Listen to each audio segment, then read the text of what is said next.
y is equal to cosec inverse of cosec x।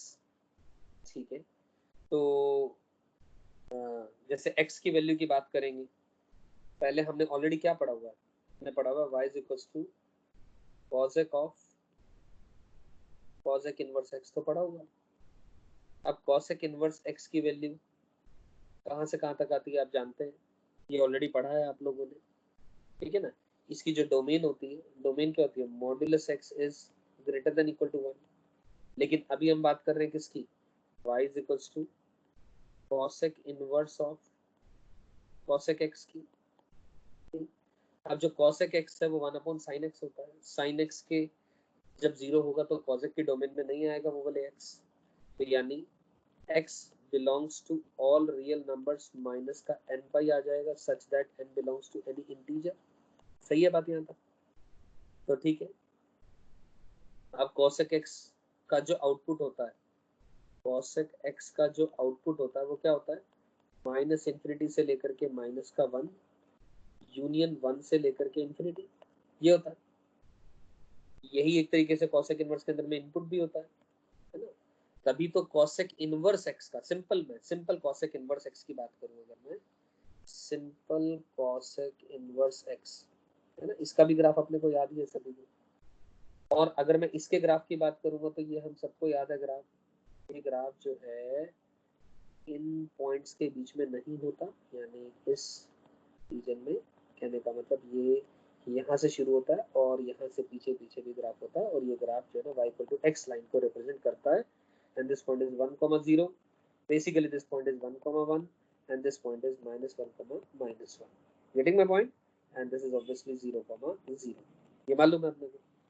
तो इसका मतलब अब cosec इनवर्स के अंदर में ये इनपुट जा रहा है तो आउटपुट माइनस का π/2 से π/2 ही आएगा। cosec इनवर्स की रेंज क्या होती है, जो cosec इनवर्स की रेंज होती है, चाहे वो x इनपुट जा रहा है चाहे उसके अंदर में cosec x इनपुट जा रहा है, तो y की वैल्यू तो माइनस का π/2 से लेकर के π/2 एक्सक्लूडिंग 0 आ जाएगा। 0 को छोड़ करके, तो मतलब यहाँ लिख दे रहा हूँ बात, ये y की वैल्यू माइनस का π/2 से लेकर के π/2 और एक्सक्लूडिंग 0। यहाँ तक बात क्लियर होगी, ठीक है, इसमें कोई टेंशन नहीं है। अब अगर हम इसका ग्राफ बनाना चाहें तो ध्यान से देखें दोस्तों, ये ग्राफ मैं सिंपल क्या लिखूंगा इस इक्वेशन को, यानी मैं लिखूंगा cosec ऑफ y is equal to cosec of x, या फिर मैं ऐसा बोल दूं sin y equal to sin x। तो sin y equal to sin x का जो ग्राफ हमने ऊपर पढ़ा था वही का वही ग्राफ आएगा, बस जो चीज डोमेन में नहीं आ रही है मैं वो हटा दूंगा। तो याद करें sin inverse of sin x का ग्राफ यही ग्राफ था जहां पर ये गोले लगे हुए हैं, 0 पर, पाई पर, 2 पाई पर, वहां पर ये गोले खाली नहीं थे वहां पर, क्योंकि sine inverse of sine x तो एंटायर डोमेन में प्रेजेंट होता है ना, x belongs to real number हो जाएगा वहां तो। लेकिन यहाँ पर x belongs to real number में से n पाई घटा दूंगा, तो n पाई 0 पाई 2 पाई -3 पाई, इन सब पर गोला खाली आ जाएगा, ये डोमेन का पार्ट नहीं होगा। तो जैसे कि sine inverse of sine x का पीरियड 2 पाई होता था, तो ये भी फंक्शन पीरियोडिक होगा with a period of 2 pi. You getting my point? तो इस ग्राफ को तो याद करना लगभग just same as sine inverse of sine x, लगभग वही ग्राफ है, एक्सक्लूडिंग ऑल आर में से केवल और केवल n पाई हटाना है such that n belongs to integer, केवल और केवल यही चेंज है, एल सपाट सारी चीजें वही की वही है। तो ग्राफ को अलग से याद करने की जरूरत नहीं है, ये ग्राफ आपको ऐसे ही याद हो जाता है। करेक्ट है बात ये?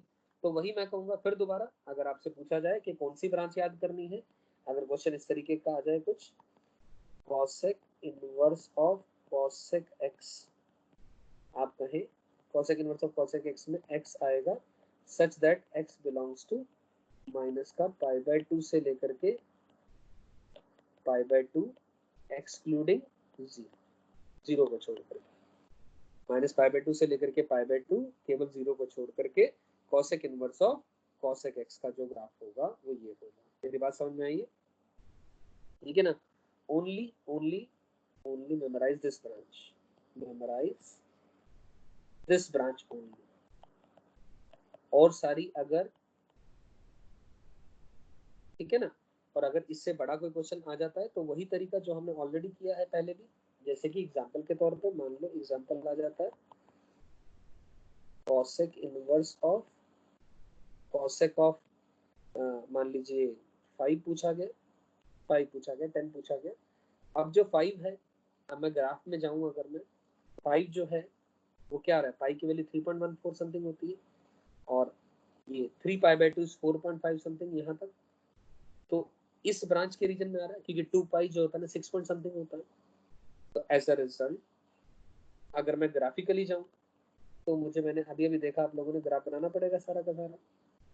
ग्राफिकली तो हमें समझ में आ रहा है कि इस रीजन में आएगा, यहाँ से लेकर के यहाँ तक के रीजन में 3 पाई बाई 2 से लेकर के 5 पाई बाई 2 के बीच में, यानी आंसर आ रहा है x माइनस का 2 पाई, x को न 5 यानी 5 माइनस का 2 पाई इसका आंसर हो जाएगा। लेकिन अगर ऐसा नहीं करना है तो क्या करेंगे हम लोग, ये ऑलरेडी हमें पता है क्या, 5 इज इक्वल टू कितना लिखेंगे हम लोग, n पाई प्लस माइनस का theta such that n belongs to any integer and जो थीटा है वो माइनस का पाई बाय 2 से लेकर के पाई बाय 2 के बीच में ही आना चाहिए, एक्सक्लूडिंग 0। सही है, तो ठीक है।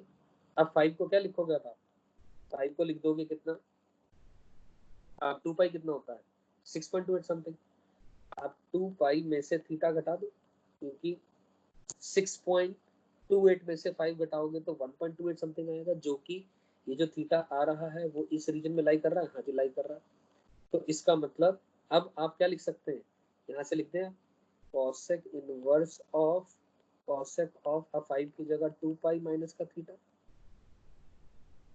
ठीक है ना। अब cosec of 2 pi minus theta को ध्यान से देखें दोस्तों, cosec ऑफ 2 पाई माइनस का थीटा तो माइनस का cosec थीटा हो जाएगा, यानी cosec इनवर्स के अंदर में माइनस का cosec थीटा जा रहा है। अब क्या करें, अब cosec इनवर्स के अंदर में माइनस का cosec थीटा जा रहा है। अब cosec इनवर्स के अंदर में अगर माइनस जा रहा है तो माइनस टाइम्स बाहर आ जाएगा, सिंपल माइनस का, इसे लिखते हैं माइनस का cosec inverse of cosec of theta. तो एज अ रिजल्ट अब cosec inverse of cosec theta तो थीटा हो जाएगा क्योंकि थीटा तो इस कंडीशन को फॉलो कर रहा है, वॉलेट नहीं कर रहा है। तो एज अ रिजल्ट मैं लिख सकता हूँ तो माइनस का थीटा आंसर होगा, यानी माइनस ऑफ थीटा कितना है, थीटा की वैल्यू 2 पाई माइनस का 5, माइनस ऑफ 2 पाई माइनस का 5, यानी आंसर क्या आ गया 5 माइनस का 2 pi, that's the answer. You getting the point. तो हमने इस तरीके से जाना तो ये आंसर हमारे पास वही का वही आ गया। तो ध्यान रहे दोस्तों, मैंने ये प्रॉपर्टी जो यहाँ बताई कौन सी, cosec inverse of a negative number is minus sine बाहर आ जाएगा, क्लियर है।